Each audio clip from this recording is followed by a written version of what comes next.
Hey, what's up, everybody? True Boxing here. Thank you for coming back to Get Hit with the Truth. So today we are doing the What's Next on Joshua Buatsi, the undefeated light heavyweight contender following his convincing 12-round unanimous decision over Dan Azeez in their final eliminator that took place at the beginning of February. Now, before we get into that, if you could smash the like button, leave a comment, or subscribe to the channel, I really do appreciate any and all support that I can get as I continue to build my channel here. So Joshua Buatsi, you know, he really brought it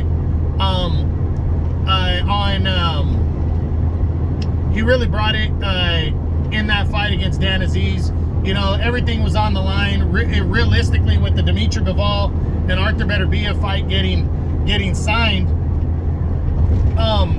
Buatsi and Azeez both knew that the winner, because you know, these guys are sitting number 1 and 2 in a couple of the governing bodies, that the winner is the mandatory challenger, you know, for the title. So a lot on the line, you know, in an all UK battle, and Buatsi went out there and just controlled the tempo and got a convincing decision, and now is in line for a world title shot. But that title shot's not going to come directly next. So what's next for Joshua Buatsi? Let's take a look.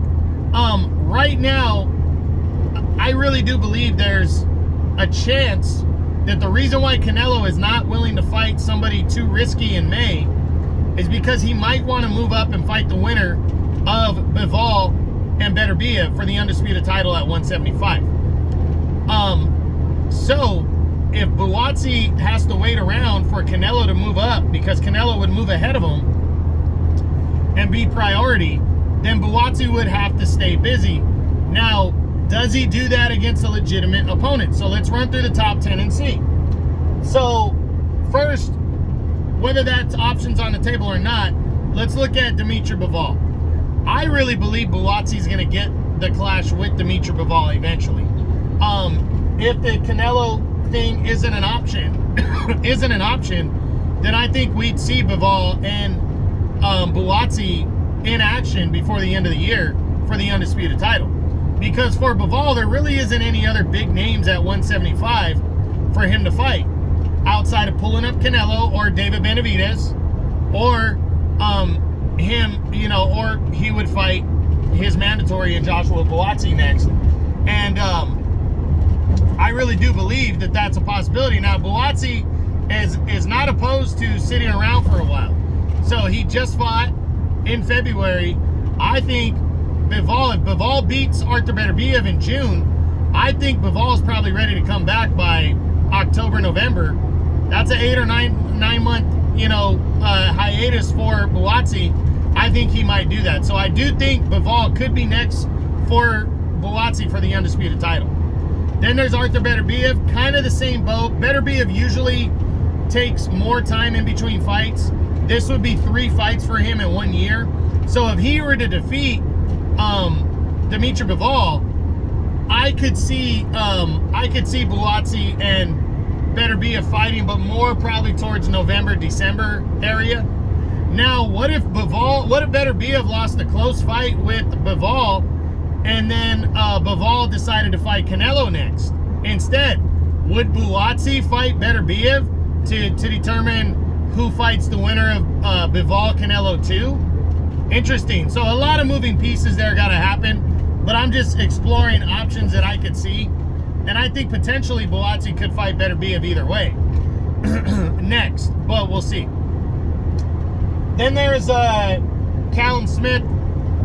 You know, Smith might be retiring, but if Smith wants to jump back in the mix, would Buatsi risk his mandatory shot by fighting a guy like Callum Smith? I honestly don't think so, so I'm going to say no to that one. Then there's Anthony Yarde. Would Buatsi risk his mandatory shot and fight Anthony Yarde? It's an all-UK battle. It would make sense, but I just don't. I think Anthony Yarde's too dangerous, and I don't think Buatsi would sign up for that. I just can't see him doing that. That's just my opinion. Then there's Alexander Vucic. Another one, I just don't see Buatsi risking his mandatory shot that he has by facing a dangerous opponent like that. Then there's Richard Rivera. I think Richard Rivera is a risky risky opponent right now as well, so I don't see it. Then there's Michael Eifert. Eifert is no longer the IBF's #1 ranked contender, but he would pose a threat, you know, and I don't think Buatsi would sign up for that fight. Then there's Jean Pascal. This might be the only guy in the top 10 outside of the top 2 guys that Buatsi might consider fighting, because Pascal's a veteran and former 2-time world champion. Buatsi might just want to get that name on his resume and take him on. So I do think there's an outside chance of that one. And then Vasily Wojciechowski, I don't know, maybe, most likely not. What do I think Buatsi's going to do next? I honestly believe it's either fighting for the title or just staying busy.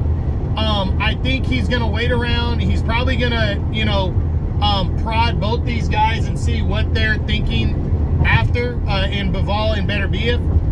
And he's probably going to be trying to feel out Canelo and listen to any news that he can to see if Canelo is interested in fighting the winner.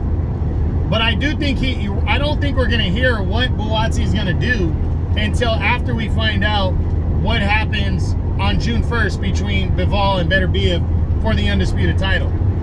Once he gets an idea of what those guys want to do, if he's not getting the undisputed title fight next, I think Buatsi probably returns in like August or September and just stays busy against a little no-name opponent.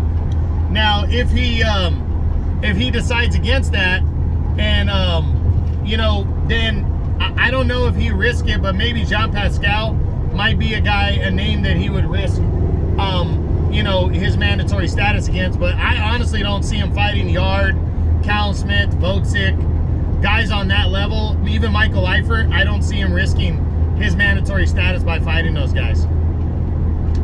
So Buatsi, it's going to be interesting. Again, a lot of moving pieces, but I can see him fighting for the undisputed title, or I could see him just staying busy. It's really up in the air until we know what happens with Bivol and Beterbiev. But that's it. That's what I got. That's my what's next on Joshua Buatsi, the undefeated mandatory #1 contender right now at 175 pounds, following his best win to date, his 12-round unanimous decision over Dan Azeez in their final eliminator. I hope you enjoyed the video. If you did, smash the like button, leave a comment, or subscribe to the channel. I appreciate any and all support. This is True Boxing. You've been hit with the truth.